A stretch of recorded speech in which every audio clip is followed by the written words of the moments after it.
Many state-owned enterprises have become synonymous with poor performance and financial doom. But there seems to be hope for some of them, including South African Forestry Company. The parastatal has consistently maintained a healthy balance sheet over the last few years. Let's cross now to our reporter, Tondani Takalani. He is at one of the entity's plantations in Belfast, Mpumalanga. Tondani, very good morning to you. So it's almost become normal to expect nothing more than a dismal performance from our SOEs. Tell us why this isn't the case, though, with SAFCO.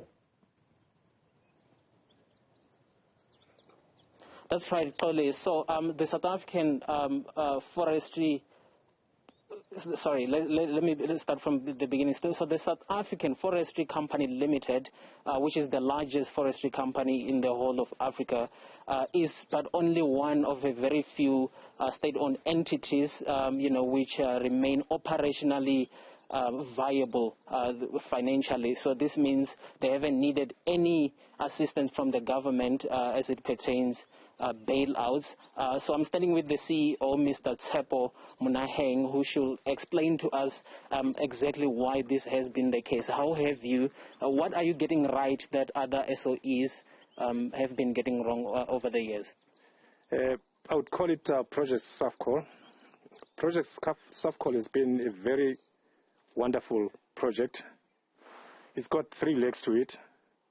We have the business leg, we have the community leg, and we have the environment leg. So SAFCO, its success is not only measured on how much profit we make and how much money we make, it's also measured in terms of how positively do we impact the people, how positively do we impact the environment, how do we contribute to the reversal of the climate change. So we have been successful in all those three legs, and that's why I would say I'm very proud to be part of this journey.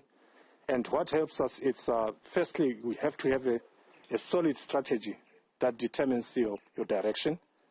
With that strategy, there should be implementation that is accurately and successfully achieved. Sorry. So the core of your business is logging, timber processing and related activities, and yet you pride yourselves with being diverse, which is why mainly the reason why we are here today. You want to tell us about your venture into ecotourism, for instance. Please explain that. About 80% of our business is the logs business, which is the raw material to supply to the bigger industry.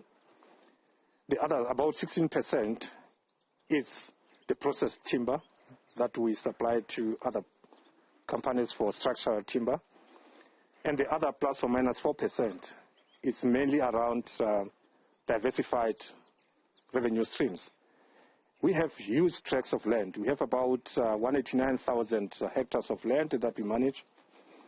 And with that, there's huge opportunity to venture into ecotourism.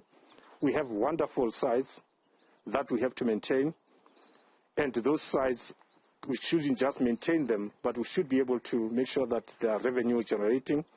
And the communities that reside next to those sites should be able to benefit in terms of business participation in those sites. How confident are you that this will in turn be of advantage to you as a business, really? Definitely. A business, when you operate a business, you don't operate a business in isolation. Business is part of a bigger ecosystem. You can't have a successful business amongst communities that are unsuccessful. It's destined to fail. So our strategy is we're going to incorporate the communities, the people around the plantations, to be part of this ecotourism business so that they can realize the importance and be able to make a living out of this asset being next to them. Well, thank you so much for your time. There you have it, Tolly. You know, a bit of hope amidst all of the doom that we've witnessed over the past couple of years or so. You know, I mean, just about 2 days ago, Eskom announcing that they've made a loss of about 18 billion, which is not the case, obviously, with this specific company being Safco. Tondani Takalani, thank you very much, our reporter in Mpumalanga.